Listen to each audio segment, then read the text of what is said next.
also pushing Medivh potentially away from portals or other targets that you want to be able to keep away from the portals long enough to get the damage. They have a quick collapse already here. That's the mentality they have. If they're able to play around a Force of Will that may come down from Medivh, a Diablo engage into a Genji and a Greymane, if they all synchronize up, can eliminate a target. I actually really like this foundation for them. It's going to come down to Medivh being on top of those Force of Wills and, of course, portaling out when need be. You also always want to have some form of displacement to interrupt portal taking. You know, you've got many options for this. Zarya Expulsion Zone, you've got Shadow Charge now for Diablo, so I'm happy to see them pick up some form of the push here. They also take away another layer to this, so this Diablo pick, take away the Leyline Seal into Apocalypse, which has been a mainstay for a few weeks now. Yeah, many layers to this picks here. Brightwing, the pickup for the ban for Fnatic. Not allowing it to pop up. Expert has been favoring that Brightwing more so than a lot of teams, it seems like. And they will not be able to play her here. Emerald Wind would be another tool to stop portal takeage. And Kirsten's Brightwing is awesome. I agree. It was really good last game. Like a huge reason why Expert were able to hang in as far as they did and even keep up with the disengage so that they could get back into fights. So now for our second ban, the one that really starts to bubble up for me is possibly that ETC. When coupled with Medivh, we've seen it be a deadly combination this weekend already. Stukov, though, is the ban instead. Yeah, I mean, you already have the burst protect here for Stukov. The map works in his favor. I kind of felt that one coming out here. Medivh can protect Stukov, and his greatest weakness, which is immediate self-deletion. Yeah. And he's got like massive heals to go around, silencing arm, completely catching Genji off guard potentially. And in general, I think that Stukov Medivh is something that's actually feared in Europe ever since Stukov's release. I think it's a very, very powerful combination in general, as you mentioned. Well, another weakness of his would be getting caught out too far up. He doesn't have a lot of escape. Medivh helps with that as well. We also saw Zul Stukov. Might be a little bit too far there with that Medivh, but yeah, again, banning that Stukov keeps that from being a possibility. Thinking what support Fnatic wants now. Uther and Medivh have a bit of an overlap. They both have massive burst protect. So although Uther's still amazing, I'm not sure that they want to take it. And then you've got Rhaegar, who would actually work pretty well here.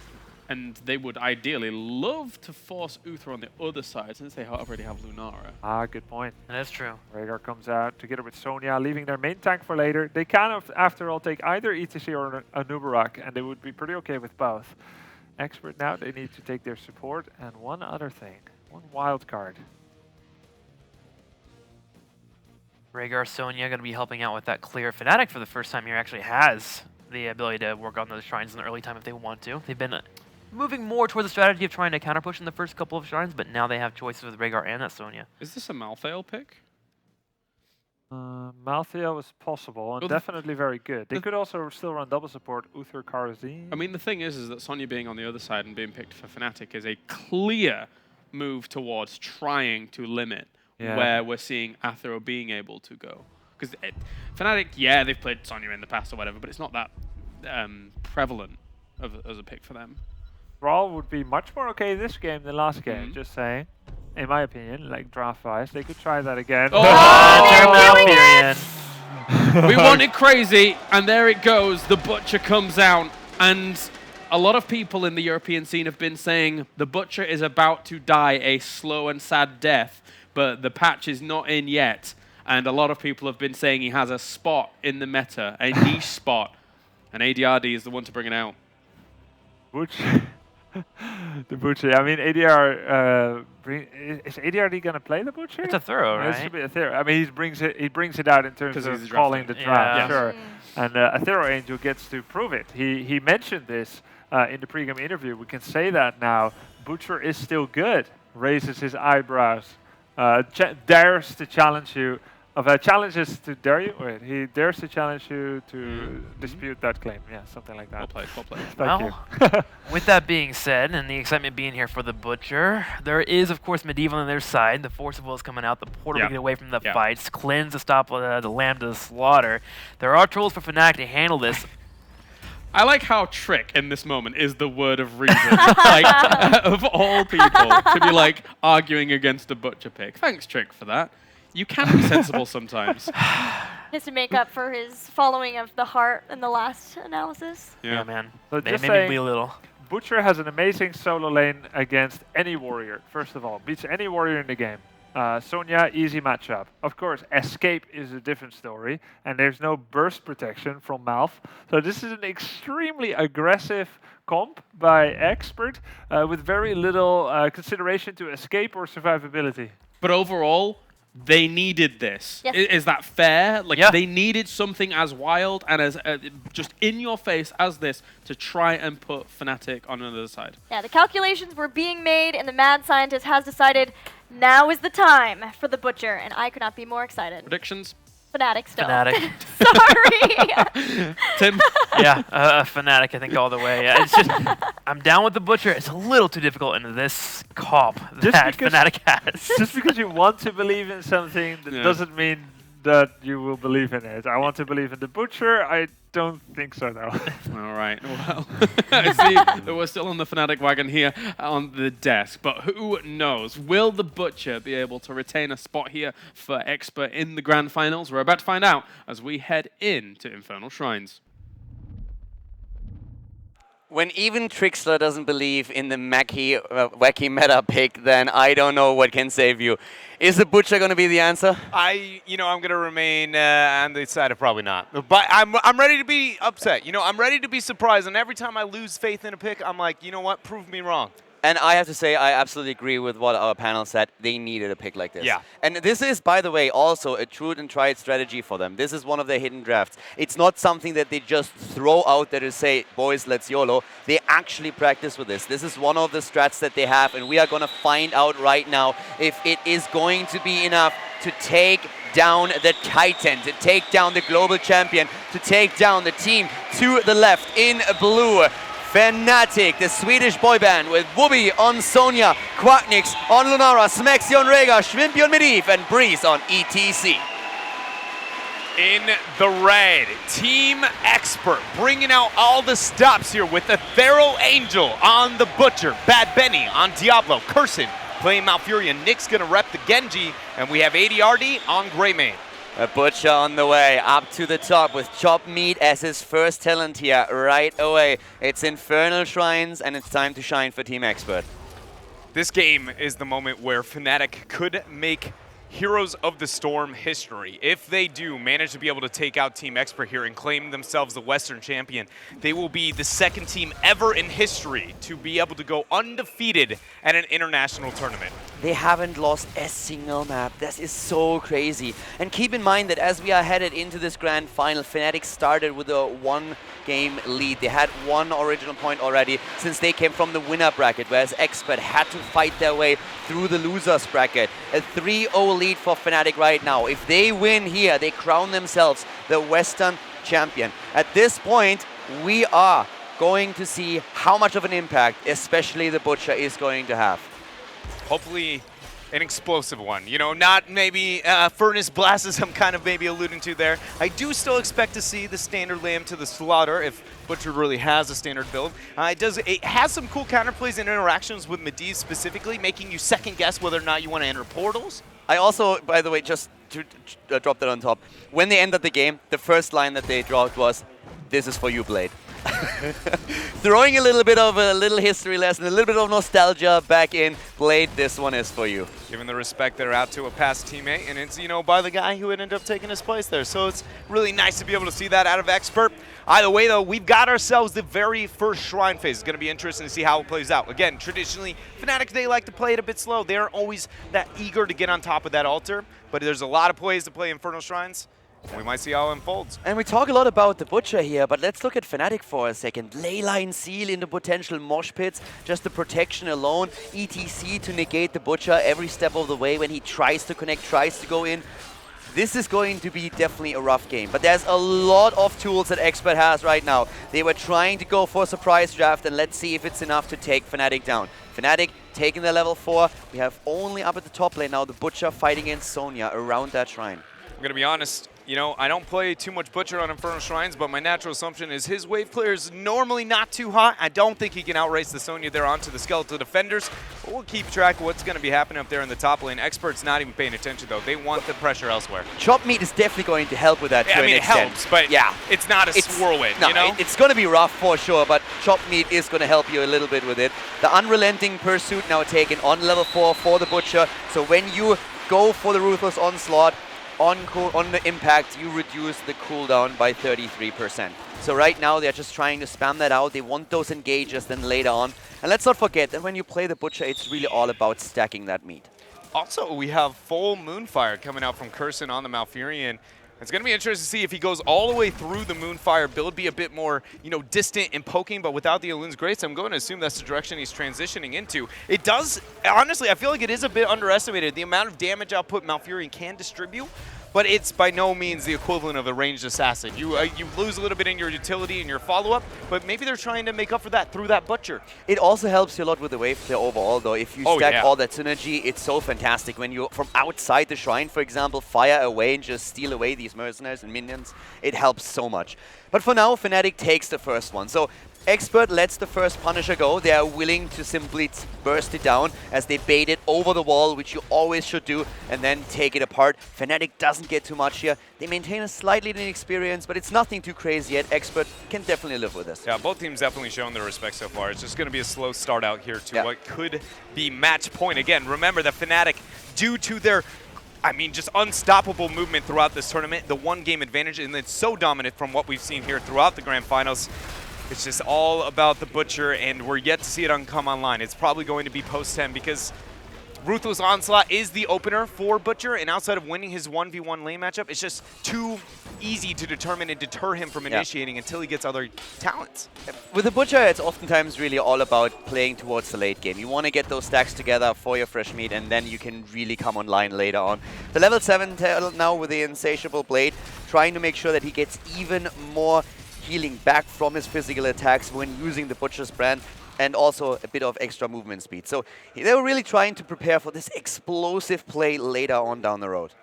That's a cooldown, though, that because he is now speccing a bit more into his own survivability, it's also, you know, if he drops the brand onto a target and then we see immediately them get portaled out, it is a huge loss. Not only is it for the individual survivability normally, but now we know that Athero expects a lot of pressure onto himself, and they essentially could just remove the talent. So it needs to be very, very patient on who he's branding and who he's going to be targeting. It's so insane that Expert is willing to put it all on the line to such a wild pick here. Yeah, but I still think they have to. In standard drafts, Fnatic is just so powerful, and they have always come out on top. Expert is risking something here, but I think they were forced into this. And so far, they're playing well around the pick. They're still on even levels with their opponent. They're stacking the fresh meat for the Butcher. They're trying to go for the 125 stacks that you need for completion. And they still, of course, wait for an opportunity to isolate a target and take it down. I've just got to give credit to Nick specifically with cyber agilities against power slides. The guy legitimately seems to know the exact second in which he's going to get hit. It's like he's flying away just a pixel away as ETC is moving, and he's just like, boop. No, I'm going to be fine. It's almost taunt-worthy. I've never seen a guy do it so consistently and so calculated. He started on Sky Temple earlier with the exact same plays, and it was fascinating to watch. Yeah, it is just ridiculous, and it's reoccurring throughout the series. We have ourselves another shrine. Sonya has been the one to transition up there as well. He's going to capture a couple skeletal defenders. Bad Benny finds a couple members of Fnatic, but the rotation is there, and it's just going to be testing the waters as we're closing in on the heroic talents here for both sides. Both of the teams grabbing that level 10 any moment now. There we have it. And the picks, as we see them go for the shrine. They go for the Lamb on the Butcher. Apocalypse, as expected. The Dragon Blade, Cursed Bullet, and only Malfurion, and not picking just yet. Expecting, of course, once again, the Twilight Dream. Holding on to it, though, can you make an argument as to why? I mean, there's almost no reason to hide your heroic unless you intend, or you can make an argument for the other way. Yes, it's the Twilight Dream. Maybe it was just busy. You know, checking his stacks. Yeah, you know, checking the stats, checking the circumstances throughout the game. There's a lot of things to be paying attention to in competitive Heroes of the Storm, and it's got to be so tense here. You know, I can honestly even see just through pressure alone. Hold on, the APOC attempt there, beautiful cleanse, Smex keeping everybody alive, and now the rebuttal is going to be real. Portal not dropped, So members of Fnatic got to be patient, understandably so though, because Sonya is still getting the Punisher. Fnatic right now, they already have 37 stacks on the Punisher, but of course they are trying to just delay it even further. Expert was willing to give the first and the second Punisher away, never even trying to contest it. Now they make a move for the Shrine, but only to force Fnatic's hand, to make sure that Fnatic has to commit to it right now. And we see the 40 any second now as Fnatic is still dodging around the Shrine at this point, waiting for an opportunity to get the Punisher here. And there we go. Breeze comes in there with the Lightning Bond. First Punisher, or excuse me, second Punisher going to come online. How much are we going to see obtained this time? No sidewall is going to be dropped, so it's a bit more difficult, but Medivh can enable the whole team to go over the wall. Sonya receives the root, and Wubby realizes, maybe I'll back on out, and then quickly join in with Fnatic. And the sidewall going to be, or main gate dropped, is all the pressure onto the fort. It looks like it will be a full fort as Butcher is getting the soak through bottom. Yeah, right now Fnatic is currently just trying to threaten it. The Butcher still stacking his meat. They're waiting for it. They need it, of course. They need that fresh meat quest talent. They know. Athero goes back. Is he too low? He is! Athero being attacked immediately. There's no saving him, and he goes down. Bird's eye view, being able to help out there, and now it's going to be a fort is the focus for Fnatic. One kill, and they do not let up the pressure, immediately opening up more and more structures. Expert is just quickly crumbling under Fnatic. And Athero just lost 10 stacks of fresh meat. That is a problem. This is what they're waiting for. It's one of the biggest problems when you see the hero actually played in solo queue. That oftentimes Butcher players or the team doesn't understand that you need to play for the late game. You need to allow him to come online with all that damage before you can utilize him in team fights. Yeah, and I mean, if you aren't a guy who's much of a Butcher fan or you haven't seen him too much in your own games, maybe Medivh would make a bit more sense. Medivh kind of the same way. You know, you get the Master's Touch, you don't want to risk anything until you complete it. Oh, nightmare for Expert. They lose Athero a second time. Fnatic understands perfectly what they need to do here. They keep the Butcher low. This is the easiest way for them to dominate the later stage of the game. Diablo maybe caught out here. Keep in mind, there's still no Athero Angel. There's a man down. Beautiful route for Curson. It's going to zone for a small second, but Schwimpy is there. Portals drops. Power slide right after. Bad Benny is out. 3 kills against 0. Fnatic with a 1.5 level lead, a level 13 talent advantage over their opponent. Lunara going on 13, straight into the Giant Killer here as well, targeting not only Diablo, but also, of course, the Butcher with that extra damage. And Fnatic is painting the map blue. The only silver lining here for Expert, as we are 20 seconds away from the next shrine, is that they have the same talent here, but they have to be careful. If they fail over the next couple of minutes, it is likely Fnatic will find themselves with the 16 and such an experience gap that this game may be irrecoverable. And they have already been set back quite heavily by the 2 deaths against the Athero Angel. Savage charge taken on level 13. Now they're starting to move in. Athero moves in a bit too deep. Can they save him? No, they cannot. The Butcher goes down, and Fnatic is trying to chase the ley line, hitting 2. And Twilight Dream has actually interrupted the mosh pit immediately after Ice Block was used there for Malfurion, but Curson has nothing left here, and Fnatic is on an absolute tear, Kaldor. Schwimpy on Medivh with a beautiful shield immediately onto ETC. No interrupt possible, and that mosh pit. 2 victims right afterwards. Great play by Fnatic. And they just took another lead with not only an additional talent, they're 2.5 levels ahead, and they just go straight down to the wall at the keep, not even bothering with a Shrine and the Punisher. Only Sonya left behind to work towards the minion stacks. Butcher's coming in there. He gets the Ruthless Onslaught onto Quackness. Going to throw down a hamstring, getting a slow. Lambda Slaughter goes. Breeze is there. The portal's going to be laid down, but Athero is so very low. Athero is really low, and can Ginnik? Yeah, he jumps away once again with the Dragon Blade already used. Butcher going in maybe once again, but there, look at 80. Artie, he's down. Greymane eliminated. Athero trying to slow them so that Curson might get away, but Malfurion is low, and Sonya delivering the final blow. Wubby slamming them into the ground one by one. Genji is down, so is Diablo. Everybody is taking apart. Only Athero surviving for now, but Fnatic has their sights on the keep. Apocalypse is up, and Diablo is back online. Not as healthy as he once was, but keep in mind the Punisher is up on top, so this could be a core push. Now, with a 3-level lead here for Fnatic in the Punisher, the world is theirs. They are absolutely dominating Expert here in what could be the last game, 10-0 in terms of kills. The world is their oyster for sure. At this point, if they push in, only a flank might be able to save you. but Fnatic, they want the victory right now. They are hyped, they are so close to crowning themselves the Western Clash champion. Team Expert, they have maybe one shot, one opportunity for a good flank, for an early kill to prevent it. But already Fnatic is setting everything up to make this a reality.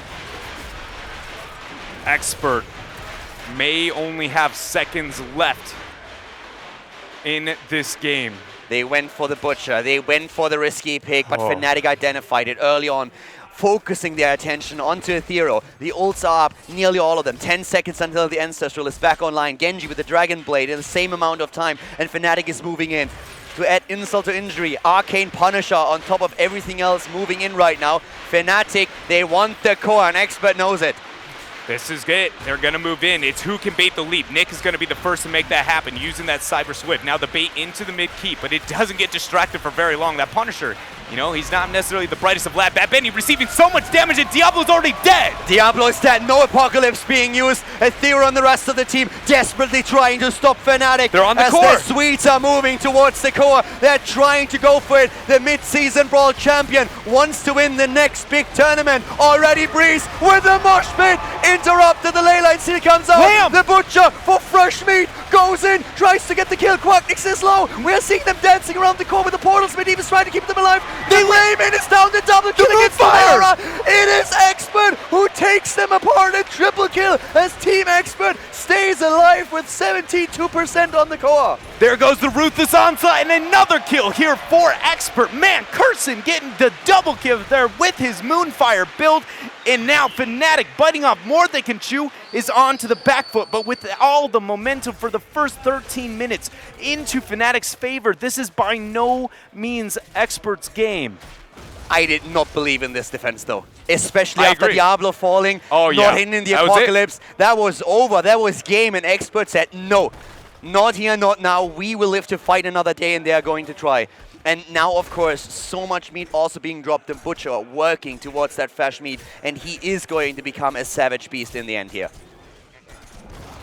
So, how can Expert recover? How can they recover? We need to start looking for, with this momentum that they have going for them, all that really has gotten them is experience back, so the 20 race is not nearly as saddening as it once was, and a bit of map pressure. We need more than this, Caldor. Where do you want them to go? Well, they have a lot of good tools now. Domination alone at level 16 for Diablo really helps them. The Enraged on the Butcher, if they can keep him alive a little bit longer. The damage output for them spiked really hard on 16. So that allows them to control these fights a little bit better. But they need to make sure that they gain momentum in the fights, and ideally more or less a one-shot with Ethereal. They need to drop that lamb and get value out of it. There could be a situation where maybe the pressure applied through the mid lane on the side of Expert allows for a really nice flank, because this bottom shrine is a bit awkward when it comes to the approach of the fight. It doesn't have to be nearly as left or right as you normally would, but we find ourselves with a very common theme when you're facing against Fnatic. You are down enough in experience to where there is a one-level window where you have to be not only initiating, you got to be successful. Yeah, and that is going to be rough. But Expert has shown in all of the games that they can control these They did it once this game. Exactly. They can do it maybe again. And this time, it's going to be on even talents. So they're starting to push once more, but Fnatic is already on the shrine. This time Expert cannot simply give it up, and they are starting to get into position to fight for it. Yeah, we see the removal there. Ethereal questioning if he wants to go for the flank. For now, it's going to be top to bottom approach. 21 skeletal defenders here for Fnatic, so they are going to be the ones who can dictate if Expert has to panic initiation. Here we go, Expert dancing around. They want this one. They want this one. They are going to try and go in for it. The Butcher getting ready already. Not going for the onslaught just yet. They are going for the minions. 28. They have 28, but here comes the Mosh attempt. The Mosh hits, and also the shield. The Butcher is down. No lamb, no nothing. Fnatic loses Medivh. It's a 1-for-2 trade. Expert is still fighting, but they lose Genji. They lose Genji, and they're about to lose ADR. The Curson is the last man to stand, and this is just a poor Malfurion. We are here with Fnatic. 4 members still alive, and it looks like they are done with this game. They want to move on to the core. Breeze moving in with a mosh pit, and then they don't have the Divine Shield, but they do have Medivh's shield, and this is Fnatic going for the finish. They're moving in. The level 20 is ready. They are the mid-season Brawl champion, and they want more than that. Expert is down. Only Malfurion is still alive. 70% of the core as their Swedes are moving in for the final kill, the final blow against Team Expert without losing a single map. Fnatic does it. They are the Western Clash champion.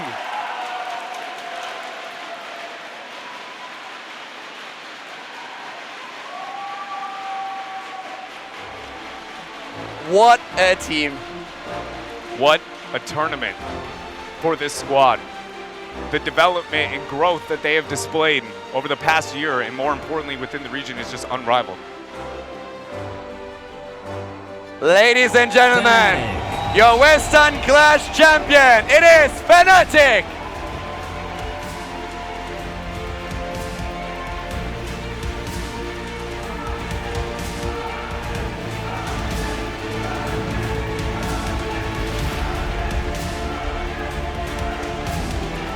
The crowd is literally on their feet, on the chairs, cheering, holding up signs. Everybody's cheering for the favorite team heading into this tournament that crowned themselves a champion. After coming from the mid-season Brawl, Fnatic now has won their second big tournament in a row. They are just dominating the Western world, and at this point, it's just, if they are to be the team at BlizzCon, which I think is very safe to say for the European representatives, can they just dominate the same way to the eastern half of the world as they have done here at the Western Clash? Because we have to remember there are revitalized teams on the other side of the world, like MVP Black now returning back with Rich. The last time Fnatic, when they played at BlizzCon, they were an underdog. Now they are one of the favorites heading into the tournament. Maybe if they qualify. That's the crazy thing, is they may be the favorite of BlizzCon after what they have displayed here today. Unbelievable performance once again. They haven't dropped a map. Not one. In the words of Artosis from the Spring Global Championship, he said, I don't think we'll see anything like this again, you know, after we saw MVP Black make that tear, and he was wrong. International performances, Fnatic has displayed that they can go undefeated, and it's inspiring what they've been able to accomplish. It was an incredible performance here, and it is just the way they won. The dominance, the confidence. Heading into these games, Fnatic, the Western Clash champion. An incredible feat. You've got to ask yourselves, when you win your first tournament ever and become a world champion and then just slay the Western Clash the way that they do, you've got to be, you know, where, like, at what point does it stop? I honestly don't have any idea. It's astounding, and the emotions that they got to feel, you know. They absolutely dominated here. And it was incredible to watch. They came into this tournament with all the confidence in the world. They said we need to respect our opponents. We have seen in the league play that we still can lose games. We have the confidence, but we're not underestimating anybody. But if we play our best game, nobody can beat us. I think that's probably the most impressive thing they displayed in this tournament. Actually, their performance in their games were amazing, but their respect that they were able to give and that they never went too far. The closest thing to overextending almost the whole tournament was that end core call, and let's be honest, they were maybe one Q out of Medivh to get the final kill away from locking in that game a bit earlier, and that kind of being able to humble yourself continuously, not just to start the tournament, game after game, shot call after shot call, draft pick after draft pick, and Fnatic and Quacknix are the ones who can do it. The stories with this team alone, Breeze, when he was 16 years old, starting his professional career, taking a year of school for this, seeing, let's see how far I can go. Now he's a mid-season Brawl champion and a Western Clash champion. He's at the top of the world. They are the best team in the world right now. They are the ones to beat. And as we see in the league play in HGC on a weekly basis, they are on a completely different level than anyone else. You can hear just everyone's satisfaction with what they've experienced. This crowd in Kiev has been absolutely amazing. It was absolutely outstanding casting here, and just experiencing Fnatic's victory together with that crowd that cheered every single step of the way. Yeah, you are correct. The people of Kiev have been absolutely astounding, the support that they have displayed. And everybody at home with the cheer system cheering for the teams, it has just been an amazing time to be a competitive Heroes of the Storm fan. And don't forget that we do have the Western Clash coming up next week where we get to see the Beasts of the East go head-to-head. It's going to be great. We had already the Western Clash, and the Eastern Clash is going to follow, but we already crowned a champion today, and I'm blown away. We all thought they are the favorites, but that they get the